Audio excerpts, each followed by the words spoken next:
నవ్యాంధ్రకు న్యాయం చేయడం కాంగ్రెస్కే సాధ్యమంటున్నారు మాజీ సీఎం కిరణ్ కుమార్ రెడ్డి. రాహుల్ గాంధీ ప్రధాని పగ్గాలు చేపడితేనే ప్రత్యేక హోదా వస్తుందని ధీమాగా చెబుతున్నారు. కాంగ్రెస్ను వీడటం తన జీవితంలో అత్యంత బాధాకర సంఘటనల్లో ఒకటంటున్న కిరణ్ తిరిగి సొంత గూటికి రావడం సంతోషంగా ఉందంటున్నారు.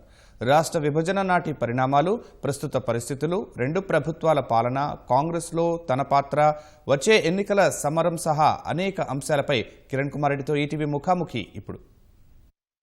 నల్లారి కిరణ్ కుమార్ రెడ్డి ఉమ్మడి ఆంధ్రప్రదేశ్ రాష్ట్ర ముఖ్యమంత్రిగా పనిచేసి రాష్ట్ర విభజన వ్యతిరేకిస్తూ ముఖ్యమంత్రి పదవితో పాటు కాంగ్రెస్ పార్టీకి రాజీనామా చేశారు. అనంతరం తిరిగి ఇటీవలి కాలంలో సొంత గూటికి చేరారు. ఈ నేపథ్యంలో కిరణ్ కుమార్ రెడ్డి గారు మనతో. కిరణ్ కుమార్ రెడ్డి నమస్కారం. 4 ఏళ్ల పాటు క్రియాశీల రాజకీయాలకు దూరంగా ఉన్నారు. మీకు ఇష్టమైన క్రికెట్ పరిభాషలో చెప్పాలంటే రిటైర్డ్ అయ్యి తిరిగి మళ్ళీ రాజకీయ మైదానంలోకి అడుగు పెట్టారు. ఈ 4.5 ఏళ్ల విరామం ఎలా గడిచింది? అంటే ఎలక్షన్లు అయిపోయిన తర్వాత కొంచెం సమయం గడిపి గత 30 సంవత్సరాల రాజకీయాల్లో మనం ఏ విధంగా చేశామో లేకనంటే చేయాలి, ఏ విధంగా ఉండాలి అనేది నా అంతకు నేను స్టడీ చేయాలని నేను భావించాను. కొద్ది రోజులు గమ్మునుండి నాకు ఇష్టమైన కార్యక్రమాలు ఏవైతే ఉన్నాయో, స్పోర్ట్స్ కానీ, లైక్ గోల్ఫ్ కానీ, ఎక్సర్సైజ్ కానీ, వాకింగ్ కానీ, లేక రీడింగ్ బుక్స్ కానీ, ట్రావెలింగ్ కానీ చేస్తూ ఉండటం జరిగింది. కానీ ఈ కాలంలో కూడా ఏం జరుగుతూ ఉందో అనేది కంప్లీట్గా ఫాలో అవుతా కొంచెం సమయం విశ్లేషణ చేసుకునేదానికి మన వ్యక్తిత్వం కానీ, మనం చేసిన అంశాలు కానీ, రాబోయే రోజుల్లో ఏ విధంగా చేయాలి అనేది కూడా విశ్లేషణ చేసుకునేదానికి కొంచెం సమయం. ఈ 4.5 ఏళ్ల రాజకీయాలను ఎలా విశ్లేషిస్తారు? అంటే విశ్లేషణ చేయాల్సింది నేను కాదు, ప్రజలు ఏదైతే ఎన్నుకున్నారో ప్రభుత్వం, వారిని ఇంకొక సంవత్సరంలో ఎలక్షన్స్ రాబోతున్నాయి. ఆ ఎలక్షన్స్లో ప్రజలే వారి యొక్క విశ్లేషణ నచ్చిందా నచ్చలేదా అని ఇవ్వటం జరుగుతుంది. కాంగ్రెస్ కుటుంబం నుంచి వచ్చారు, ముఖ్యమంత్రితో పాటు ఇతర పదవులు కట్టబెట్టిన కాంగ్రెస్ పార్టీని కాదనుకుని వెళ్ళిపోయారు. కాంగ్రెస్ పై ఉన్న కోపం తగ్గిందా? ఇప్పుడేమైనా పశ్చాత్తాపడుతున్నా? నా కోపం ఎప్పుడూ లేదు కాంగ్రెస్ పార్టీ పైన. ఇప్పుడు నా జీవితంలో అతి పెద్ద నిర్ణయం కాంగ్రెస్ పార్టీ నుంచి రాజీనామా చేయాలి. అది సులభమైన నిర్ణయం కాదు, చాలా బాధతో తీసుకున్నది, చాలా హృదయం నొప్పితో తీసుకున్న నిర్ణయమే. ఎందుకంటే ఒకవైపు సమైక్యంగా రాష్ట్రం ఉండాలని, ప్రజలకు మేలు జరుగుతుందని నమ్మటం జరిగింది. ఇంకొక వైపు కాంగ్రెస్ పార్టీ ఎప్పుడైతే విభజన చేయాలనుకున్నారో నేను ఆ నిర్ణయం తీసుకోవటం జరిగింది. మా తండ్రి చాలా చిన్న వయసులో చనిపోయారు. ఎంత బాధపడ్డానో కాంగ్రెస్ పార్టీ నుంచి రాజీనామా పెట్టినప్పుడు కూడా అంత బాధపడ్డాను. 40-50 సంవత్సరాలు ఆ సంస్థల్లోనే మా కుటుంబం ఉండటం జరిగింది. మా తండ్రి కానీ, నేను కానీ ఎమ్మెల్యేలుగా అయినామంటే, లేక మా తండ్రి మంత్రి అంటే, లేక నేను చీఫ్ విప్ కానీ, స్పీకర్ కానీ, సీఎం అయినానంటే కేవలం కాంగ్రెస్ పార్టీ వల్లనే. కానీ అప్పుడున్న పరిస్థితుల్లో నాకు ఇంకా తీసుకోవాల్సిన పరిస్థితి. బాధపడుతూ నిర్ణయం తీసుకున్నారు, కాంగ్రెస్ అధిష్టానం ధిక్కరించి వెళ్ళారు. గతంలో తప్పు చేశారని బాధపడుతుంటా ఏమనుకో? నేను రాజకీయాల్లో క్రియాశీలకంగా యాక్టివ్గా ఉండాలా లేదా అని నిర్ణయం తీసుకునేదానికి సమయం తీసుకోవటం జరిగింది. ఒకసారి ఆ నిర్ణయం నేను తీసుకున్న తర్వాత కాంగ్రెస్ పార్టీకి రావాలనుకున్న వాళ్ళు కూడా అదే సమయంలో నన్ను ఆహ్వానించడం జరిగింది. ఇప్పుడు ఉన్న పరిస్థితులు చూసుకుంటే ఆంధ్రప్రదేశ్ విభజన జరుగుతుందని తెలిసి కూడా సీమాంధ్రకు చెందిన కాంగ్రెస్ నేతలు మొండి పట్టుదలతో వివరించారు ఆ రోజు. అందుకే ఇప్పుడు ఏపీ ఈ పరిస్థితి ఉంది, ఏపీకి ఇబ్బందులు వచ్చాయన్న వాదనపై మీరు ఎలా?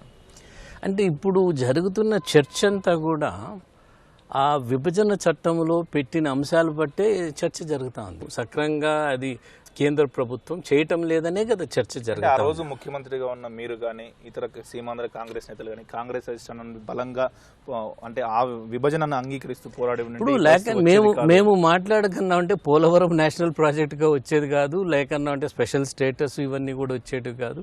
ఇప్పుడు హౌస్లో మాట్లాడింది మాత్రమే మీరు చూస్తున్నారు, లోపల మేము మాట్లాడింది కానీ మేము చెప్పిన అంశాలన్నీ కూడా చాలా అంశాల వల్లనే ఈ విభజన ఏదైతే చట్టం ఉందో దాన్ని రూపొందించడం జరిగింది. ఉమ్మడి రాష్ట్రానికి ముఖ్యమంత్రిగా ఉన్నారు. ఇప్పుడు 2 తెలుగు రాష్ట్రాల పాలన సాగిస్తే 4.5 ఏళ్ళు గడిచిపోయింది. 2 రాష్ట్రాల పాలన మీరు ఎలా జరుగుతుంటారు? 2 రాష్ట్రాల పాలన అనేది ఎలా జరుగుతుందా, ప్రజలకు నష్టం ఉందా లేదా అనేది ప్రజలే వారు సమాధానం చెప్తారు.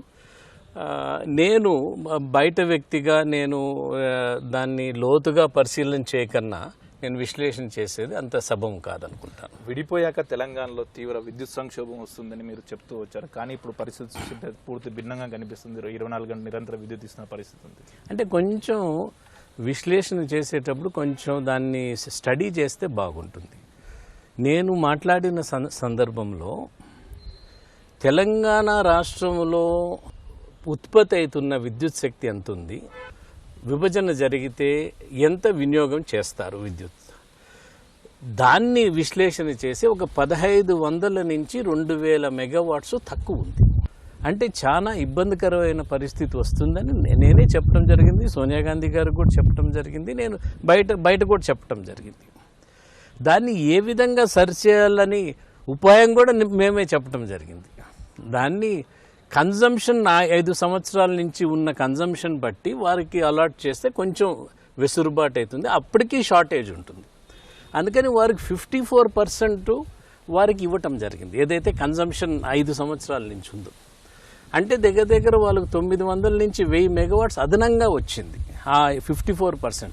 అంటే ఎవరికైనా వాళ్ళు కృతజ్ఞత తెలియజేయాలంటే శ్రీమతి సోనియా గాంధీ గారికి, కాంగ్రెస్ పార్టీకి విభజన చట్టంలో దాన్ని పెట్టిన దానికి కృతజ్ఞత తెలియజేయాలి. ఒక్క నిమిషం.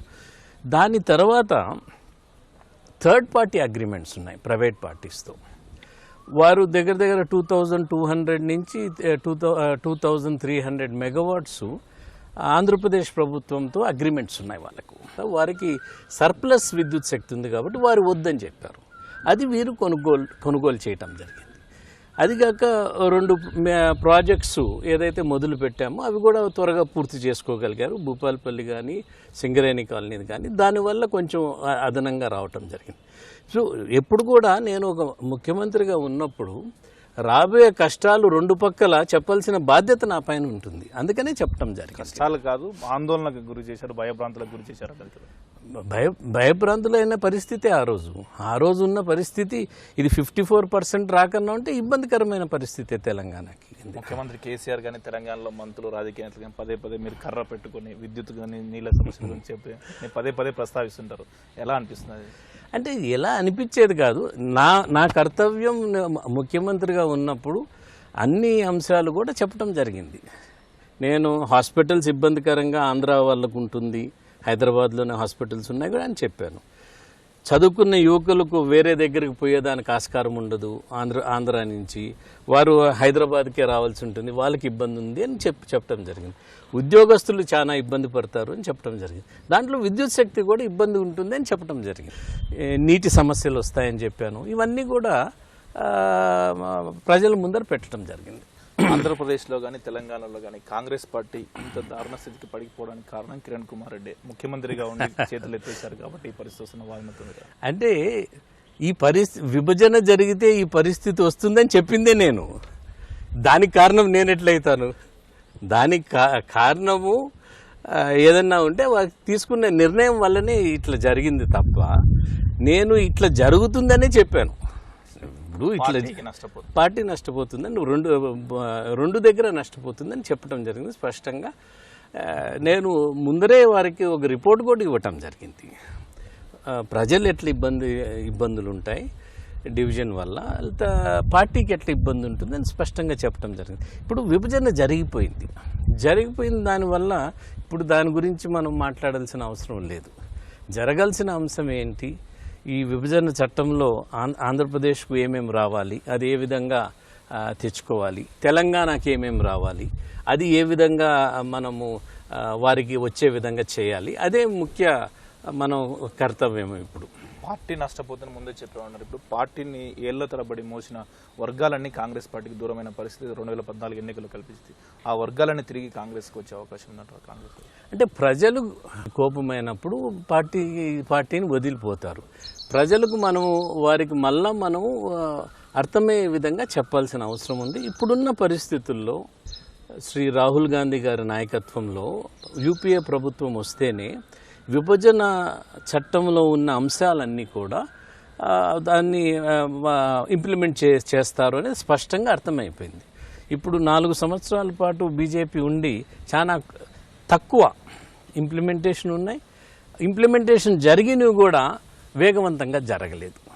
సో ఇప్పుడు ఆంధ్రప్రదేశ్కు స్పెషల్ కేటగిరీ స్టేటస్ కానీ, స్పెషల్ ఇన్సెంటివ్స్ కానీ, లేక పోర్ట్ కానీ, గవర్నమెంట్ పోర్ట్ కానీ, లేక కడప ఉక్కు పరిశ్రమ కానీ, లేకనంటే మన వైజాగ్ జోన్ కానీ, రైల్వే జోన్ కానీ, ఇవన్నీ కూడా ఆంధ్రాకి రావాల్సిన అవసరం ఉంది.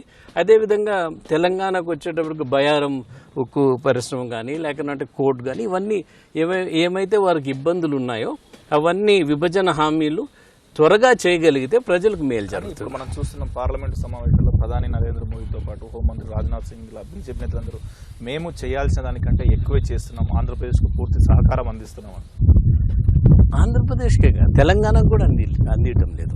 రెండు రాష్ట్రాలు కూడా వారు అందియాల్సిన సహకారం అందియటం లేదు. ఎందుకు అందియటం లేదు? రెండు చిన్న రాష్ట్రాలు అయిపోయినాయి. ఇదే రెండు కలిసి ఉంటే వాళ్ళు అందికన్నా ఉంటే మన ఎంపీలంతా కలిసి వారితో పోరాడే శక్తి మనకుండేది. చిన్న రాష్ట్రాలు అయిపోయేటప్పటికి ఖచ్చితంగా వాళ్ళు ప్రభుత్వం, కేంద్ర ప్రభుత్వం, రాష్ట్ర ప్రభుత్వాలని అంత పట్టించుకోవటం వివక్ష చూపుతుందంటారా? ఖచ్చితంగా. ఇప్పుడు విభజన చట్టం చేసిండేది పార్లమెంట్లో చేసిండేదానికి, పార్లమెంట్లో ప్రధానమంత్రి చెప్పిండేదానికి విలువ లేనప్పుడు మనం ఏ విధంగా ప్రజాస్వామ్యం పైన నమ్మకం కలుగుతుంది ప్రజలకు? రాష్ట్ర విభజన చట్టమే లోపభూయిష్టంగా ఉంది. అప్పుడు విభజన చట్టాన్ని బాగా చేసి ఉంటే ఈ పరిస్థితి వచ్చేది కాదని అప్పుడు కేంద్ర మంత్రిగా పనిచేసిన ప్రస్తుత బీజేపీ నాయకులు పురంధేశ్వరి సహా చాలా మంది బీజేపీ నేతలు పెట్టారు. విభజన చట్టమే లోపభూయిష్టం అంటారు. ఇప్పుడు విభజన చట్టం అమలు చేస్తే చాలని కదా ఇప్పుడు చెప్తా ఉండేది. స్పెషల్ స్టేటస్ ఒకటి క్యాబినెట్కు పంపించారు, అది లేట్గా దాంట్లో లోక్సభలో పాస్ చేసింది లేదు, రాజ్యసభలో చెప్పారు, అది క్యాబినెట్ పాస్ చేసింది. అది ఊరికేనే ఎగ్జిక్యూటివ్ ఆర్డర్, ఒక చిన్న నోటిఫికేషన్ ఇచ్చేస్తే వచ్చేస్తుంది. కానీ నీతి ఆయోగ్ వేరే సిఫారసులు ఉన్నాయి. ఇప్పుడున్న పరిస్థితిలో ప్రత్యేక ఇవన్నీ ప్యాకేజీ ఇస్తామన్నది. వడ్డిచ్చేవాడు మనోడైతే ఏ బంతిలో కూర్చున్నా పర్వాలేదు, వడ్డిచ్చేవాడు మనోడు కాదు. ప్రధానమంత్రి గారికి ఎందుకో ఈ రెండు రాష్ట్రాలపైన కనికరం కలగలేదు. ఉద్దేశం ఏంటంటారు? వారికి ప్రెజెన్స్ లేదు, అదే ఉద్దేశం ఉండొచ్చు. తెలంగాణ కానీ ఆంధ్రాలో కానీ వారి పార్టీకి అంత ప్రెజెన్స్ లేదు, అందుకనే అదే ఉండొచ్చు. కాంగ్రెస్ పార్టీ విషయానికి వస్తే 2014 ఆంధ్రప్రదేశ్లో మీతో పాటు చాలా మంది సీనియర్ నేతలు కాంగ్రెస్ను వదిలి వెళ్ళారు. ఇప్పుడు మరి మీరు చేరారు, ఇంకా కొంతమంది చేరుతున్నారు. ఈ కాంగ్రెస్ నేతలంతా మళ్ళీ తిరిగి కాంగ్రెస్లోకి వచ్చే అవకాశం ఉందంటారు? అంటే అందరూ రాకపోవచ్చు, కానీ ఎంతమంది ఏ పార్టీలో లేకన్నా ఉన్నారో వాళ్ళతో మాట్లాడటం జరుగుతూ ఉంది. మనం నాయకులే కాక ప్రజల్ని ఎడ్యుకేట్ చేయాల్సిన అవసరం ఉంది. ప్రజలకు విశ్లేషణ చేసి ఏమి చేయగలుగుతుంది ప్రభుత్వం వస్తే ఆడ కేంద్రంలో కాంగ్రెస్ వల్లనే సాధ్యమవుతుందని వాళ్ళకి ఎక్స్ప్లెయిన్ చేసి వాళ్ళకి చెప్పాల్సిన అవసరం ఉంది. ఏదైతే విభజన బాధ ఏదైతే ఉందో ఆంధ్ర ప్రజల్లో దాన్ని తీసేయాల్సిన బాధ్యత కూడా మా పైన ఉంది. గత ఎన్నికల్లో కాంగ్రెస్ పార్టీకి చాలా చోట్ల డిపాజిట్లు కూడా రాని పరిస్థితి ఉంది. ఈ పరిస్థితి మారుతుందంటారా? అంటే వారికి ఎక్స్ప్లెయిన్ చేసే దాన్ని బట్టి ఉంటుంది. ప్రజలకు మనము విశ్లేషణ చేసి వారికి మేలు ఏ విధంగా చేయగలుగుతాము రాష్ట్రానికి అని చెప్పే దానిపైన ఆధారపడి ఉంటుంది. మనం వారిని కన్విన్స్ చేయగలిగితే ఖచ్చితంగా మంచి ఫలితాలు ఉంటాయని అనుకుంటున్నాను. రాష్ట్ర విభజనతో ఆంధ్రప్రదేశ్ కష్టాల్లో ఉందని మీరు అంటారు, కొన్ని సమస్యలు ఉన్నాయన్నారు. గత 4 ఏళ్లుగా చంద్రబాబు నాయుడు పాలన చూస్తే ఎలా అనిపిస్తుంది? తిరిగి అధికారంలోకి వస్తామన్న ధీమా కూడా వారు కనబరుస్తుంది, మీరేమంటారు?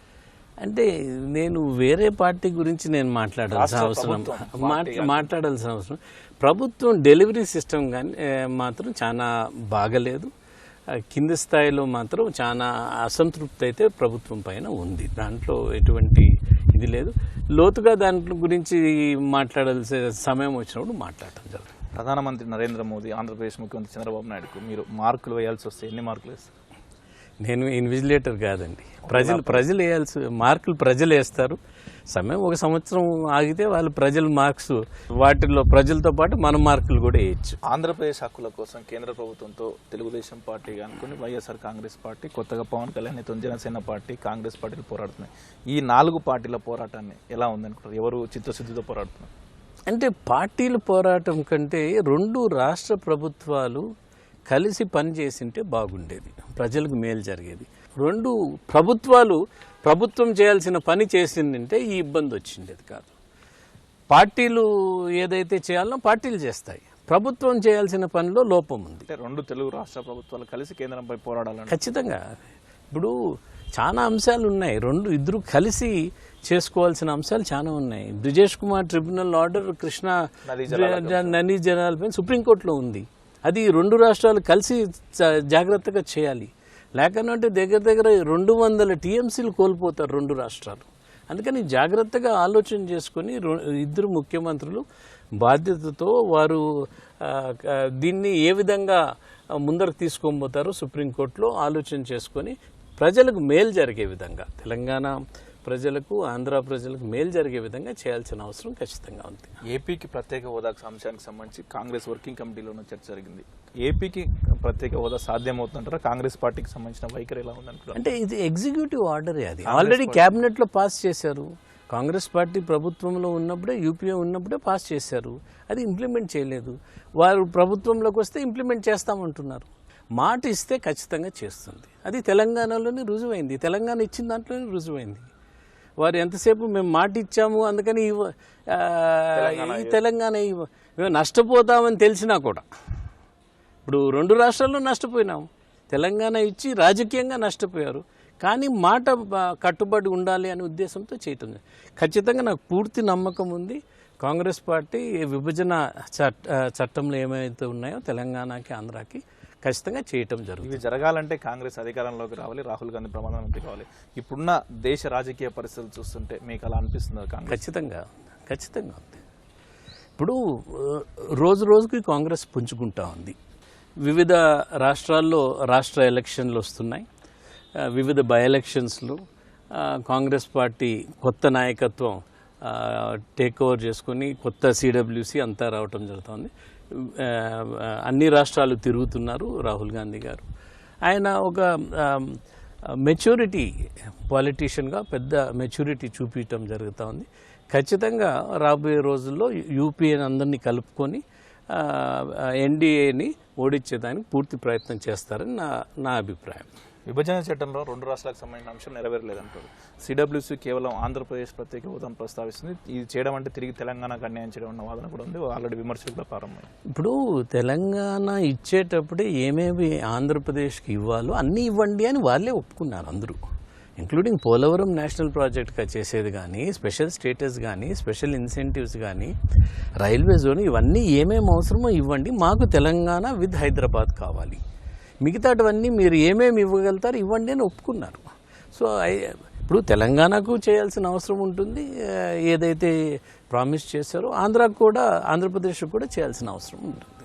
కేంద్రంలో కాంగ్రెస్ అధికారంలో కోసం ధీమా వ్యక్తం చేశారు. ఆంధ్రప్రదేశ్ విషయానికి వస్తే వచ్చే ఎన్నికలలో కాంగ్రెస్ పాత్ర ఎలా ఉంటుంది అంటే చూడాలి. ఇప్పుడు ఒక సంవత్సరం సమయం ఉంది. ఈ ఒక సంవత్సరంలో మేము ఎంతవరకు ప్రజల్ని చైతన్యవంతం చేసి కాంగ్రెస్ వైపును తీసుకోగలుగుతాము దాన్ని బట్టి ఆధారపడి ఉంటుంది.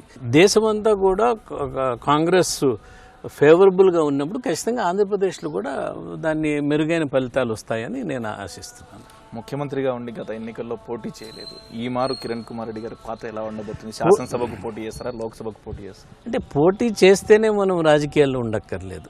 పోటీ చేయకన్నా కూడా పార్టీ కార్యక్రమాలు చేయొచ్చు. సో పార్టీ ఏం ఆదేశిస్తే అది చేయటం జరుగుతుంది. కిరణ్ కుమార్ రెడ్డి గారు కాంగ్రెస్లో తిరిగి చేరేటప్పుడు ఎలాంటి హామీ కాంగ్రెస్ అధిష్టానం నుంచి వచ్చింది? ఏఐసిసి ప్రధాన కార్యదర్శి లాంటివి? నేను ఎవరితో ఏం మాట్లాడలేదు. రాహుల్ గాంధీ గారితో కొన్ని నెలల ముందర మాట్లాడటం జరిగింది. ఎటువంటి హామీ నేను అడగలేదు, ఎటువంటి హామీ వాళ్ళు ఇవ్వలేదు. ఇది నేను మా సొంత గూటికి పోయేటప్పుడు నాకు హామీ అవసరం ఏముంది? లేక నా పనితనం వారికి పూర్తిగా తెలిసిన వ్యక్తిగా నన్ను ముఖ్యమంత్రి పదవి నేను అడగకన్నానే నాకు ఫోన్ చేసి మేడం సోనియా గాంధీ గారు నువ్వు ముఖ్యమంత్రి 2-3 రోజుల్లో స్వేరింగ్ ఇన్ కావాలని చెప్పిన వ్యక్తి నేను అడిగితే నాకు ముఖ్యమంత్రి పదవి ఇవ్వలేదు కదా. కేవలం ఈ సమయంలో కాంగ్రెస్ కష్టకాలంలో మనం వీలైనంత సహాయం చేయాలి, బలోపేతం చేయాలనే ఉద్దేశంతోనే మనం చేరటం జరిగింది. చివరగా ఒక ప్రశ్న, ఆంధ్రప్రదేశ్ రాజకీయాల్లో కిరణ్ కుమార్ రెడ్డి గారి పాత్ర ఎలా ఉండబోతుంది? ఇక పూర్తి స్థాయిలో ఆంధ్రప్రదేశ్లో విస్తృతంగా పర్యటిస్తారా, సమావేశాలు పెడతారా, ఏం చేస్తారు? అంటే చూస్తాం. మనం ఇప్పుడు అందరితో మాట్లాడటం జరుగుతుంది. పార్టీ ఆదేశాల మేరకు ఏమి చేయమంటే అది చేయటం జరుగుతుంది. ఆంధ్ర కానీ, తెలంగాణ కానీ, వేరే రాష్ట్రాలకు కానీ ఏ విధంగా బలోపేతం చేయాలి కాంగ్రెస్ పార్టీని అనే ముఖ్య ఉద్దేశంతో నేను పార్టీలో చేరటం జరిగింది. మా తండ్రి నేను 8 సార్లు మేము ఎమ్మెల్యేగా ఉన్నాం మా కాన్స్టిట్యున్సీకి. సో వివిధ హోదాల్లో మాకు గౌరవం కలిగించింది. మాకు ఒక ఐడెంటిటీ ఈరోజు ఇచ్చిందంటే, ఈరోజు నువ్వు నాతో ఇంటర్వ్యూ చేస్తున్నావంటే అది కాంగ్రెస్ ఇచ్చిన ఐడెంటిటీనే. మాకు ఇచ్చిన గుర్తింపు వల్ల మీకు పరిచయం అయ్యి లేదంటే ప్రజలకు పరిచయం అయ్యాం. అందుకని ఖచ్చితంగా ఆ సంస్థకే పనిచేయాలనే ఉద్దేశంతోనే చేరటం జరిగింది. Thank you. Thank you.